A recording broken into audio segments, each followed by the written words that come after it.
Welcome to the Legacy LaunchPod, where we help families build and scale their online business to the six-figure mark and beyond so they can break the poverty cycle, build generational wealth, and make a huge impact in the kingdom of God. It all starts right here. Hey there. So glad to be back. Legacy LaunchPod, back on the trail. It's raw and real and unscripted. Steve and I and the kids. It's springtime here. There's bees. There are random ladybugs in random places in our house. Don't know how they got there, but the thaw has begun, the great thaw. So we're happy for the change of seasons. And since I last recorded, oh boy, has there been a lot of change going on. It's the never ending whirlwind for us, but a lot has happened and I can share some of that. So I'm going to give you a little personal update and then jumping into a topic today that I pulled from Instagram. Actually, a bunch of people asked some great questions.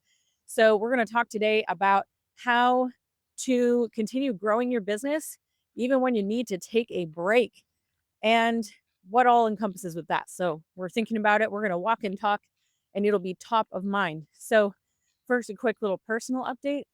Man, well, this weekend we're moving. So, we're not going far. We're just moving location. And so, you know how that goes. People say statistically that moving is one of the most stressful events in life. And I'm like, really? I mean, it's just like putting stuff in boxes and moving those boxes to a different location. It's more of like a project. I don't understand. I mean, do you understand that, Steve? Because to me, there's a lot of annoying logistics. But if that's what people consider the most stressful event in life, I actually don't relate to that. I don't think I quite understand that. Does it make any sense to you? Well, I think we have moved enough times and we've moved across into different countries. So we've moved internationally even. I think that probably has prepped us to basically consider moving is not that big of a deal anymore. Yeah. I would say when we were younger, kids were all younger in diapers and stuff. Oh, Yeah, man. it's definitely a little bit more stressful, but I don't know. I think maybe we're too conditioned Well, maybe and that's for it. just it. I think it has to do with stretching your capacity for what actually even seems Yes. stressful anymore. Yeah, that's true. I think just being in business for now a decade, self-employed business owners, multiple businesses, tons and tons of employees, all the stuff, as that in and of itself will condition you to go, oh, moving is pretty small in comparison. It's more of like an inconvenience. It's like an inconvenient project where we kind of have to drop everything we're doing, go offline for a few days, and it's just like a dishevelment, you know? But it's not that stressful. Like, which to me, so I just think everybody's different, but the way I look at things, like when you're in a whirlwind or there's a lot of change, I kind of think it's similar to working out. Like, if you haven't worked out in a long time, you're gonna be so sore you can't even move, you know? But when you do it regularly or there's enough pressure, and make no mistake, working out is a stress to the body. It's a good stress, right? Where you respond positively, but it is a stress, and it's a type of stress that stretches your capacity. So that's how, if you weight lift, you're able to lift more and more and more each time, is because there's a breakdown and a repair and your capacity for strength increases. Well, I kind of think the same thing about things like this in life, like moving or the whirlwind of life. So I think we've stretched our capacity to where other things in comparison are a whole lot more like big and troublesome. This is more of like a makeshift, disheveled project that you have to go all in on for a few days. But that being said, yeah, it's just a very temporary upheaval. It's really not a big deal. So, whatever, we're moving, and that's just what's going on. Outside of that, work wise, lots of changes. We finally were able to, actually, I don't know if we previously published the podcast about Middle Earth Enterprises. So if we haven't published that, we'll have to publish it. But in case you didn't hear, our candle company, our fantasy candle company, Mythology Candles, did a licensing agreement with Middle Earth Enterprises. For those of you who are not fantasy nerds, you already know how cool this is. But if you're not, basically, the movies, the Lord of the Rings, the Peter Jackson films, well, they licensed the rights to use the content of the books to make their films from Middle Earth Enterprises, which is owned by the Tolkien estate. So New Line Cinema, Peter Jackson Films also licensed the rights to use the works in film. So we've done a license deal to make officially licensed candles. And so we just finally launched our first pre-order. And so that went really well. We're really excited about it. It's so funny because you'd think I'd be jumping over the moon right now. Trust me, there was a point where I was, but I'm so past it and I'm just like plugging along. And I heard someone say this the other day. It was that woman on Diary of a CEO, that former CIA agent lady. Evie, whatever. Was it CIA? I think it was CIA. Anyway, she was just talking about how, and she's not in the business world, but this makes so much sense to me. So I don't think there's actually anything wrong with this. It might actually be an advantage. And that is that we don't really allow external circumstances to control how high we feel or how low we feel. So it's like she explained this and I was like, well, that's exactly what we do. Although I think we could stop to celebrate more like achievements. But I love the achievements and I love cool things that happen and these opportunities. It was a very cool moment, but it's not like I've made it and this is the best thing that's ever happened to me. And the same thing if we didn't get the deal, or even if this business failed, it would really suck and I wouldn't like it. But at the end of the day, I'm not going to be like, this controls my life. If we didn't get the deal or the business failed or flopped or something bad happened, I'd be upset about it. I would allow myself to be upset about it for a minute, but I just keep moving on. And so basically, you just want to be somewhere in the middle where you can acknowledge the highs and the lows, but you're not allowing the external circumstances control you or your mindset or what you do next. So ultimately, we've talked about this before on this podcast, but in the end, it's basically this: don't allow your emotions to control you. And so when you're a little bit more detached from the outcome, it's more about the journey you're on and what you're trying to achieve in the big picture. It's not like you don't have an outcome. No, you absolutely do have an outcome. You absolutely have targets and you make goals and you have milestones and all of that along the way. And you have to be specific about it. Regardless of what happens, you just don't sit there and stew about it for too long. It's like, cool, we had a win. This was awesome. We're going to have a bunch more wins. Let's go. Let's work. And same thing with if it didn't work out or something bad happened, or if the launch flopped, we'd be like, cool, that didn't work. Wow, what can we learn from that? That sucks for a moment. Let's move on. What's next? And just let it go. And what's next? That's really a huge thing. That's an advantage. And it might look to the outside world like, wow, aren't you guys affected by anything? Absolutely. But we're not going to let it control us. It's like we're too much on a mission. And this is why I keep seeing really successful people say the same thing. The amount of time that it takes you to go from idea to execution is key. The faster you can go from idea to execution to a fail to another execution, the faster you're going to succeed. And what I see in new entrepreneurs and people stuck at like the 6-figure level or under is they spend way too much time not doing the thing, not executing, not being messy. Like, you have to realize if you want to get really successful, get to $1 million business, which is what I'm here to help you guys do, and you want to do it in your lifetime, you're going to have to embrace that messy middle. Embrace it. It's going to be messy. It's going to be imperfect. My landing page is ugly. Who cares? Put it out there.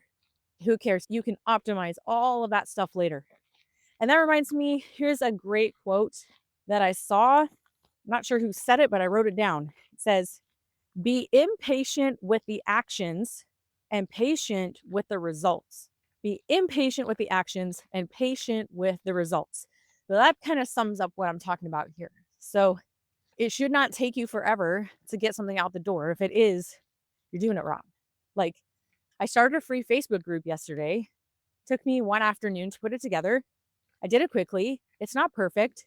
I'll optimize it later, but I got it up, I got it out there, and I got 50 members in 24 hours because I didn't even advertise it yet. I'm just telling you guys about it now. I just sent an email, I think this afternoon, but it's only in my footer. It's not even like an announcement. So, but in any case, the point is not doing it perfectly, do it messy, and you're going to succeed so much faster. You will become part of that 2% of the population. 98% of everybody else They wait to get it perfect. They wait to get it just right. And that's where they go wrong. Okay. I also just want to share a quick community win. And Talia, who is in e-commerce, she's wonderful. She said, I just did the math yesterday. In 11 weeks, I made 10 sales. For me, that's a huge step. And so that is awesome. Rachel launched her course and made the most she's made from it so far. That's really exciting.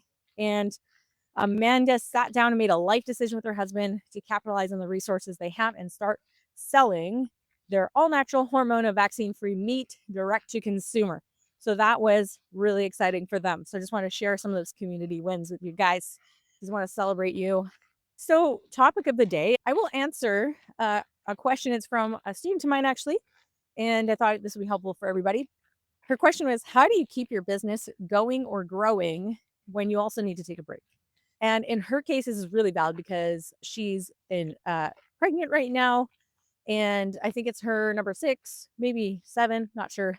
And yeah, and it's like she's got a business going, it's running, and how, what can be done when you do need to take it slower for a season, but you don't want to lose momentum in the business. So I'm going to hand it over to Steve for a second, put you on the spot. What are your initial thoughts? I have a couple of ideas, but I guess first from the outset, this will entirely depend, the industry and your current setup. Do you have any support right now? Do you have a VA? Do you have one of your kids helping you out doing social media, doing anything like that, right? So if someone doesn't have any support around them, this is going to be pretty difficult. I mean, you might have to make a decision to completely pause. But if I'm talking to you guys, you're listening to this, that's likely not the case. You're like, no, I need a way to continue building my business, but with less time, more breaks or whatever. I don't know where this person is at in their business, like you said, what kind of support system they already have in place. Do they have any resources, any people on their team, any VAs or anything like that? But that would be where I would go, is like, okay, so well, now you have an opportunity right now to either put that in place or improve what you already have in place if you have support, right? VAs are a great resource. And That's a virtual assistant. a virtual assistant, we have hired numerous over the years from the Philippines. Of course, you have to go through the ropes of the whole hiring process and vetting them and making sure they're the right fit, that kind of thing. But that should go without saying when you're hiring somebody, any country. And then you need to train them, get them trained up in the specific role or positions that you're wanting them to take over, and essentially replace yourself in that part of the business. If not completely, to the point where at least they're the person doing it and you're the person overseeing it. And, if you're in the position where you're about to have a baby, then oversight would be probably the max that you would ever want to do. And oversight just means that at least on a predictable time scale, you are checking in to hold this person who's doing the work accountable to your specific requirements and outcomes, your metrics. You might need multiple people depending on what you have going on. But the good thing about the digital kind of business is that they typically require a lot less in terms of infrastructure, in terms of people. So you can typically get away with a lot less workforce than you can with, say, a production company or a manufacturing company, that kind of thing. You got to outsource or improve your current systems. So that's good for maintenance, but in terms of growth, and if someone's still wanting to actually grow their business while doing less, here's what I would do.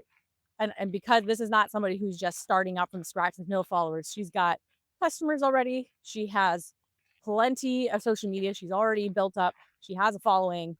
Here's what I would do. If you have an older kid, you can assign this to them or hire a virtual assistant to do this. I would recycle all of your content, go back as far as you want, like from the past year, all the content from the past year. It could even just be the last 3 months. I would have the VA. All they would do is download all your content without the watermark. Just search up a place on the internet, Insta Snap or Snap Insta, I can't remember what it's called. Download all your content and the captions and re-upload them one a day. And you can change the music or you can alter the caption slightly. change a couple hashtags, and it's brand new. You don't have to create a single new thing. How about that? And some of it will get breathe whole new life into it it never had. And if you want to prioritize, have I actually had one of my daughters do this. I had her make a spreadsheet and I had her rank all my content in terms of which ones were viral, how many got the most views, comments, shares, and things like that. And then I was doing that for the purpose of making more content like that. But what you can do is just have her start with those and recycle. And in fact, some of my best performing content I repost every month. So if you ever see repeat content, it's because I'm recycling the content that already worked. And it works every time. There's like a few videos and topics. Every time I post them, they always go viral. Viral being like anywhere from 100,000 views to 1 million. So when you have a winning format, don't try to reinvent the wheel. Just keep reposting it. Okay. So that's going to keep new organic followers coming into your world and your ecosystem. But the other thing, as you know, would be you can run some lead ads like I teach in Legacy LaunchPad. And so, you can keep your lead flow coming in. You need fresh blood, fresh people coming into your business every single day. And so we're going to combine the organic. And if you want to ramp it up even more and a little more automated, you can do a lead ad. And I know you have some great lead magnets and you can do that. So that will bring people in. And then in terms of how you're converting those people, I would highly recommend, I think I'm going to have to do a workshop one of these days on just how to conduct a webinar because I've done, I don't know, hundreds and hundreds. I don't know how many. I've done a lot. I've produced well over $1 million or more just doing webinars. So I definitely know a thing or two about them, but I would suggest if you can do a webinar, you only have to do it a couple of times to make it good. You can even just pre-record it on your own if you want, but I suggest doing it live at least once so that you can get the reaction and then you can edit it afterwards and turn it into an evergreen asset. And you can run ads. And then once they're in your ecosystem, send them that recording. And if it's a right fit, they can apply to join, or you can have a buy button right there. So it's a little more automated. So there's nuances to this, but this is the kind of thing we, of course, dig into in more detail on coaching calls where I can really dig in. We can look more at the details and nuances of your business, your team, your setup, and I can give you a little more insight, but this is the high level, right? So there's organic recycling, there's lead generation through lead ads on Meta, which work fantastic. Just today, I was asking my students what your wins were for the month, and one of my clients is getting 77 cents per lead, which in the world of lead generation, that is like insanely low. So I always tell them to hit under $1. If you're trying lead generation and you're paying over $1, you're not doing it right. So you can keep that going. In terms of maintenance, I want to just encourage you. I know of a coach who had the absolute worst morning sickness. She was so sick for like 6 months. Like she couldn't get out of bed, and yet she was running an 8-figure coaching business. She did some of her coaching calls from her bed, and she had to stop and pause sometimes with a bucket nearby, ginger ale, and have a bite of something. So, if you can do, I just think because of the industry you're in, I know this student, she's in the world of birth and pregnancy. That's a fantastic, what a great example you could be to your students. If you're like, hey, I'm still teaching you. I may be in bed. I may be slowing down. I may not look pretty today, but let's keep it real, guys. I just think that's a great example. So there's no reason you can't still show up for people. I might have it wrong, but I believe you're doing a once a month Q&A. And that seems really nice and low maintenance. That's fairly low touch. So if it's that they're going through a program and then they're getting the once a month Q&A and you're that's a really low maintenance business. Really doable, yeah. And if you got to do it from bed while you're nursing, so be it. Be an example. I think that's awesome. So I just want to encourage you. There's ways that, because again, I'm not going to be the person that says to somebody, yeah, put your business on pause. No way. Like, not if that's an important part of income for your family. And in fact, you want to grow it. And I know the plans are to grow. And hey, we all have seasons. So know what season you're in. This, like Steve, I actually like that he used the word opportunity. This is actually a great opportunity for you to become more efficient in your current business model.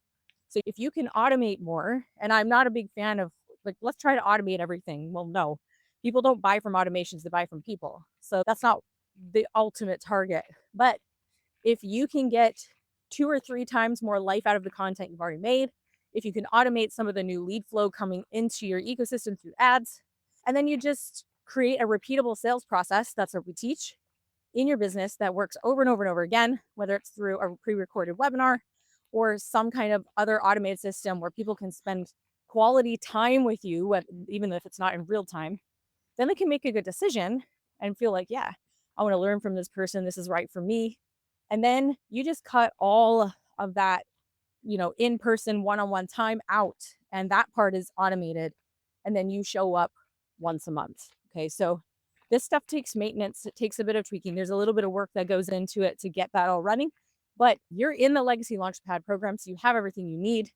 And so all of those systems are there, except for the webinar thing. I think I'll hold a workshop for my clients on how to compose a webinar, how to make it super high converting, the systems, my tools, my recommendations, the slides that I use, like the structure of how to set it up, all the way through to automations, like emails afterwards, how to, like the whole 9 yards. I think I'm going to do that now that I'm on this. So I hope that's helpful to you. And man, there's a lot we want to share with you. There's a whole lot more great stuff planned. And by the way, like I said, I mentioned, I started a brand new Facebook group, and you are cordially invited to join us. And it's not just for my clients, it's for anybody who wants to hang out with other kingdom-minded entrepreneurs who want to create a legacy for their family and are working on their business. Maybe you're just still in the thinking process, the discovery process of trying to figure out what you're going to do. Or maybe you're a 7-figure business owner and you just want to get around other like-minded families and people. Invite you to join us. So let me actually just say why I even did this group. The point of the group is to foster community. And it's also a chance for you to get to know me better and what I do and what I'm trying to help people do. I have in there a huge amount of resources. I basically listed all my free content, from this podcast to how to watch me work, like an over the shoulder videos, workshops I've done in the past.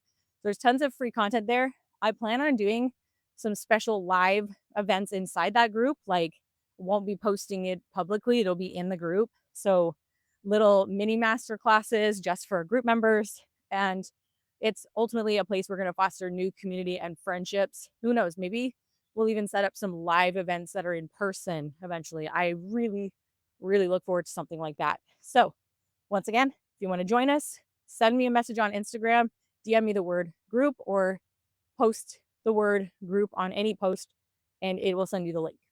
All right. Well, that's it for today. Hope you enjoyed this. If you have a question you want me to answer on the next podcast, send me that in Instagram and I will write it down. Okay. Until next time. Hey, thanks so much for tuning in today. Don't leave just yet. I've got 2 things. Number 1, if you enjoyed this content, if this was of any value to you, please leave me a review and share with a friend. This content is 100% free, so that's like leaving me a tip, and it's going to encourage us to keep making it. Number 2, if it's your desire to build your own family legacy and you want some help, send me a DM on Instagram with the word podcast, and I've got something special for you. Again, DM me with the word podcast at Real Leah McHenry on Instagram. We'll see you next time.